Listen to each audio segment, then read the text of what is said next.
With me today, and very pleased am I to welcome him, is State Representative Devin Carney, who represents the 23rd Legislative/Assembly District. Mr. Carney, I always get confused because we all want to call it the House, but technically it's the Assembly. Right. So I'll probably use those two interchangeably. But you represent the 23rd Assembly District, which is essentially along the shoreline there. We've got Westbrook, we've got Old Saybrook, of course. We've got Old Lyme. And Lyme? Yep. And do we sneak into one of the other towns? No, those are the four towns. Okay. Well, you're the successor to my dear friend Marilyn Giuliano, who may be listening, and if she is, hello, Marilyn. We wish you well, and your seat is being ably filled now by this gentleman. And it's a chance for us to get to meet you and to know you a little bit better, and thank you for coming. Yeah, it was my pleasure to come down. Now, you sit on a couple of pretty interesting committees, and even though you're relatively new to the legislature, just because of the fact that you're a Republican and they have to fill up the committees, and that's good. So did you get the ones you wanted? Let's start with that. I did get the ones I wanted. So I'm on environment, transportation, and higher education, and I felt environment was important for me to be on based on your my district for sure. Yeah. Transportation is something that I have a very strong interest in, and it's something that is extremely important to the future of our state. And higher education, the same thing. Very interested in issues with higher ed. Well, you probably didn't know it when you picked, but you picked my three favorites. So I want to touch base with all of them. Sure. At least as we have some time to do that. And I guess I'll quickly begin with environment. We've done reasonably well over the last decade with the environment. There's always something to be done, but as you assess it from a legislative point of view, what initiatives do you think we need to either advance or start that we aren't now doing? I guess, just continuing some of the things we've done in the past, trying to curtail pollution. That's a big one. One of the things we're tasked with environment, though, and of course it ties back into the budget, is our state parks, the fiscal sustainability of our state parks, what to do with our state parks. And that's something that was actually discussed today with regards to parking. They're right now implemented last year a tax on some parks for their parking. So that's definitely a concern for members of the Environment Committee, is how are we going to pay to keep our state parks? And they've come up with some interesting ways. One of them that I agree with is taking the bottle deposits, the escheated bottle deposits, the ones that nobody goes to collect, taking a portion of those and giving them back to the state, and giving them to the state parks. I'm not a big fan of raising fees, but just let me ask, in that context, has any thought been given to raising the deposit fee? There has been talk of raising, not necessarily raising the deposit fee, but adding certain types of bottles to that, similar to a few years ago when they added water. There was talk of adding liquor bottles, wine bottles. Last year, tea, sports drinks. That bill did not pass, but there has been talk this year of wine bottles and hard liquor bottles. Some of our neighboring states do that. I know Maine does, for example, and others probably do it as well. Is that seen as kind of like a low impact fee? I'm not going to use the word tax, even though you could argue that word, but let's just use the word fee.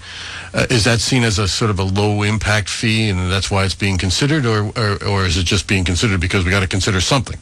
I think the latter. I think it's being considered because we have to consider something, definitely. They're looking at everything. Sure. And as you assess it, what do you think the chances are that might happen? I don't think there's a strong chance it will happen. We did not vote on that in the Environment Committee. We just heard a public hearing on it, so I do not foresee that. And the what we call the JF deadline has already passed. So, and it was not part of that. So unless it were to be worked in somehow to a bill, I don't see that happening. However, there is talk. We did hear a lot of testimony about increasing the handling fee for redemption centers. Right now, I believe it's at 1.5 to 2.5 cents per can or bottle, depending on what they are. So they would like to see that raised to 4 cents. Again, though, we did not specifically vote on a bill doing that, but I have heard that that may come up as an amendment to another bill. Yeah, well, we could spend a lot of time on this, and I don't want to do that because there's a lot of things I want to talk about. But I've often wondered, as I happen to be the redeemer in our household, because I'm the guy who slugs the bags, and I've often wondered about that whole system and how it works and how the retailers manage to do it. And I also wonder sometimes when I'm pushing those plastic bottles into the machine, the ones that are spit back at me, well, we don't accept this one, even though it says Connecticut 5 cents on the side of it. And all of that, it's not the most, what shall we call it, the most rigorous system in the world. And I don't want to be cynical, but I sometimes wonder whether some of this is intended so that some of them won't be redeemed. Because in theory, right, if every single deposit was redeemed, there would be no money left over, right? I mean, because it's not supposed to be a moneymaker, but we all know that it is. Right. To the tune of, do you know what the number is? What do we make annually on? Unfortunately, I'm not. What you're calling the escheat or the leftovers? Right. I'm not sure. I mean, I know it's in the millions. It's in the millions, yeah. It's based on, an assumption about our bad habits, I guess. So anyway, so that's something we should be watching out for, but it sounds like maybe not this year. I don't think there'll be additional fees this year. However, that bill I was talking about of taking a portion of those funds going to state parks, that may come up, and that would not add any fee or any tax. It would just take a portion of what the current fees, and it would give it to the state parks as opposed to going to the general fund or things like the Citizens Election Program where some of that money goes. Well, we're going to slide into in a minute the whole issue of lockbox, but as you say, a portion would go to the state parks, but there's no guarantee that would actually happen unless you had a so-called lockbox, right? Right. I mean, it would be at the discretion of the administration, essentially. Yeah. I'm visiting here today, and I'm very pleased to get to know him and to have you folks get to know him with State Representative Devin Carney of the 23rd Assembly District, which is along the shoreline and Westbrook, Old Saybrook, Old Lyme, and Lyme. Great to have him, and great to have you folks with us as well. You can relax for a second, Representative Carney, because it's time for the Best of the Valley Shore Show Orchestra, Marching Band, Rock Group, Gospel Choir, Salsa Band, Folk Group, and Kazoo Chorus to visit us here in the studio and play vigorously for you because they're trying to impress you. Sadly, it's not going to work out. Even though you're a fine fella, you're just not going to like these folks because they're not that good. But we're giving them a chance. That's the American way. And then we hear from a couple of excellent underwriters of this extravaganza. And then Representative Carney and I will be right back. And you'll be there, too, because we're keeping an eye on you. So stay right there.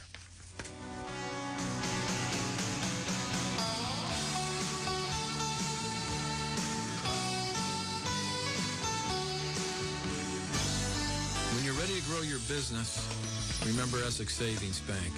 We can help with a variety of financing options to purchase new equipment or inventory. We understand the challenge of financing your business and can work with you on virtually every small business financing program available. Essex Savings Bank, where you do business. Essex Savings Bank, bankers who care. Equal opportunity lender, member FDIC. Well, whether you're planning a romantic dinner for two or a last-minute get-together, a planned party, maybe a home-cooked meal for your family tonight, Pasta Vita has it all. Let Chef Lou be your personal chef and let the friendly, professional staff at Pasta Vita help with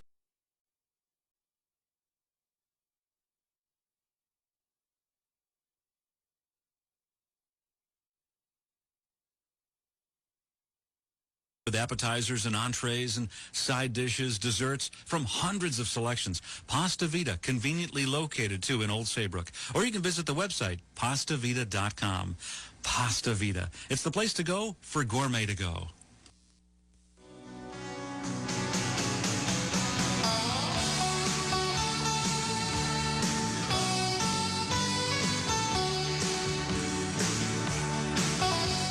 And here we are once again on Best of the Valley Shore. My name is Don DeCesare. My pleasure to be with you folks. And, don't forget, on demand, WLISWMRD.net. And this conversation that I'm having today is one that you'll want to tell friends, neighbors, spouses, employers about. With me here today, State Representative Devin Carney, who represents the 23rd Assembly District, which again, as a reminder, is along the shoreline, Westbrook, Old Saybrook, Old Lyme, and Lyme. Now, sir, we talked a little bit about the environment on the first section. Let's move over to transportation, which is a bugaboo of mine. So I'm gonna hit you with a thought. Okay. And then you tell me what you think about the thought. My thought is that the transportation system in the state of Connecticut is near collapse. That's my thought. And what's yours? I'd have to agree with you. I think that our highways, our bridges, our rail is okay to a degree, but our bridges... But we've got a couple of rail bridges that are in trouble. Well, that's true. Our rail bridges. Our bridges, we're running at about almost 25% of our bridges across the state are functionally obsolete, and that's dangerous. If you think about several years ago when the Mianus River Bridge collapsed, people died. That really, people got into action after that, but it shouldn't take that to get us going on our transportation, on fixing our broken infrastructure here in the state of Connecticut. So I'd have to agree with you on that. It's bad. All right. So with that being said, and by the way, I think even the governor would probably agree that that's the case. Yeah. So it's not even a partisan issue as far as the analysis goes. Where it may become somewhat more partisan is on the solution. But I think pretty much everybody understands that, and I think that does. Again, speaking for myself, I think that seriously impacts our job situation because some companies just don't want to be suggesting that they move a lot of employees to a place where the employees can't get around. Right. So we got to fix it, and we both know, and again, pretty much everybody knows, there's no easy way to fix something that's as far gone as this one is. So how do we prioritize? And the biggest question of all is how do we pay to fix all this stuff? So that's the $64,000 question. But so the governor last year came out with a 30-year, $100 billion plan that pretty much fixes everything you could imagine under the sun, whether it's widening highways, for example, on Long 95, replacing bridges like the Connecticut River Rail Bridge, improving rail, modernizing stations and cars on the Shoreline East Line, which impacts my neck of the woods. Sure.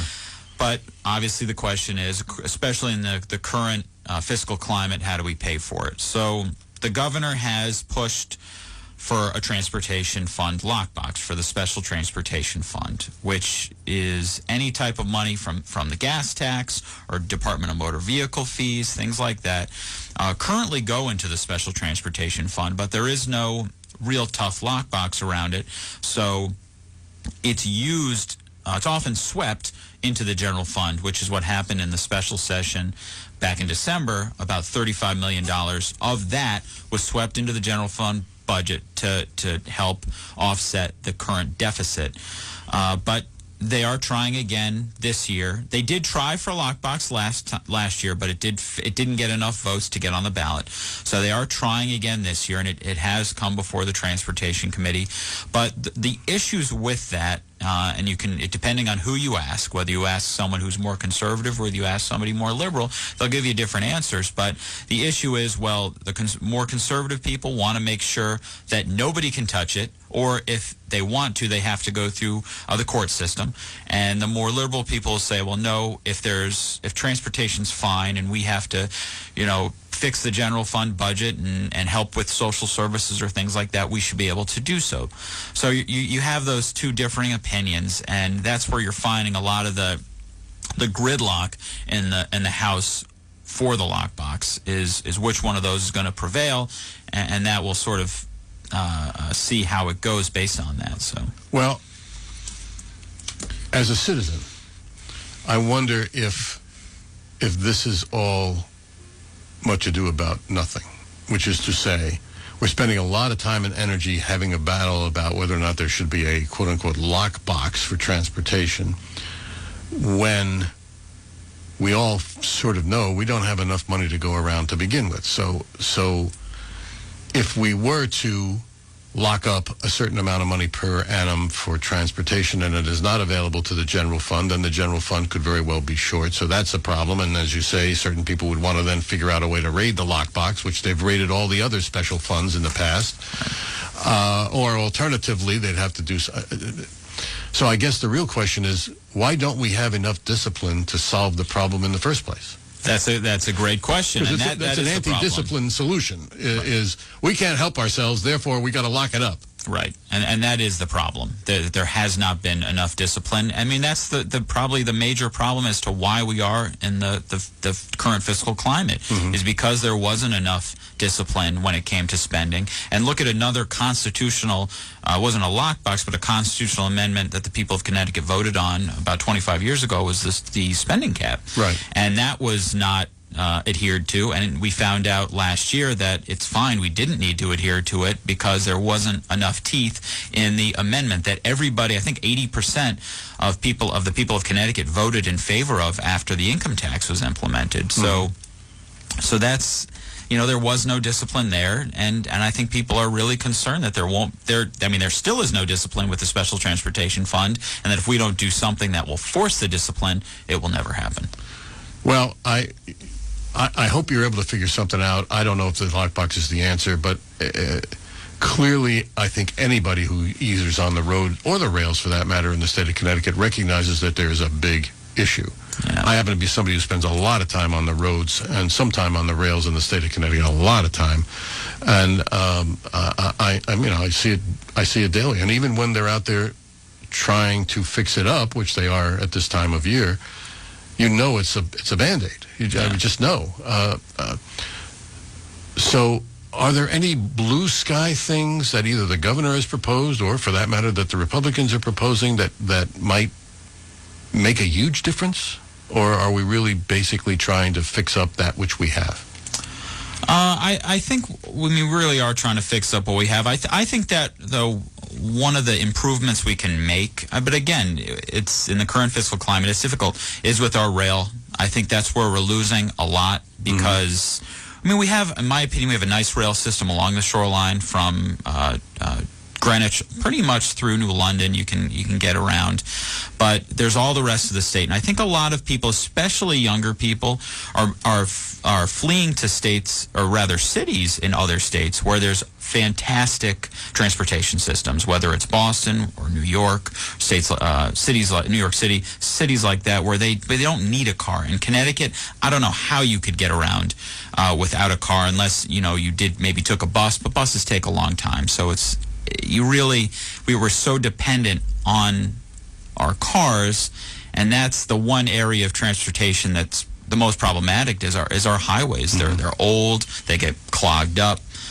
Cars cause pollution to a certain degree. So I think that we're really failing, though, in this alternative form of transportation that I'd like to see go forward. But again, where's the money? That's the problem.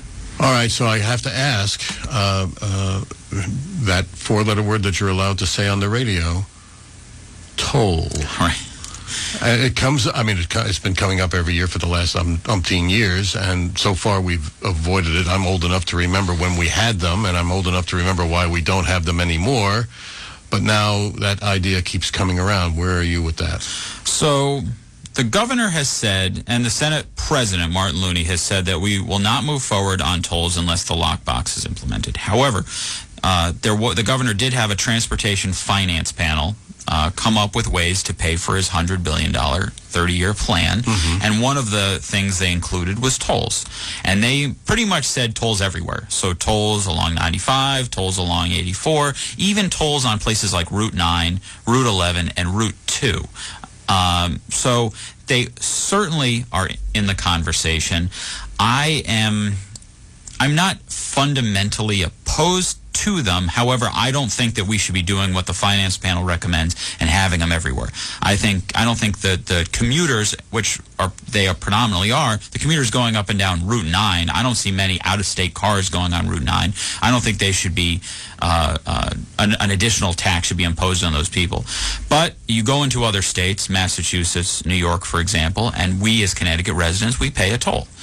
So I think if they could somehow form some type of policy where Connecticut residents either don't pay or are significantly discounted, but other out-of-state drivers, when they cross the border, but you ask a border town representative, they'll disagree with me, but they cross the border, maybe you could toll them, because unfortunately what's happening is, gas is cheap now, but when gas was more expensive, a lot of people Connecticut was a pass-through state, so if you were going from New York to Boston, you were most likely not going to stop in Connecticut to get gas, which is where we get a lot of our transportation funds. I get your point about border town representatives because they don't want the noise, they don't want the pollution, and so forth. On the other hand, it's often occurred to me, as a person who does travel out of state a lot, it's often occurred to me that at least the beginning of the solution would be tolls at the borders. 95, 84, 395, the ones that impact the border on a highway basis, not the individual local roads. That would be a start. The idea of potentially exempting Connecticut residents from those would be an interesting one as well. I also had a crazy idea, and that was enforce the law. As a guy who drives on the roads of this state all the time, there are times when I'm exceeding the speed limit and I'm not able to keep up. Yeah. So there's a lot of ways to do this. None of them are particularly popular. None of the ones that I just suggested would be popular. But if we all recognize that we have to, in fact, do something, and soon, like now, then what's the least burdensome thing to do?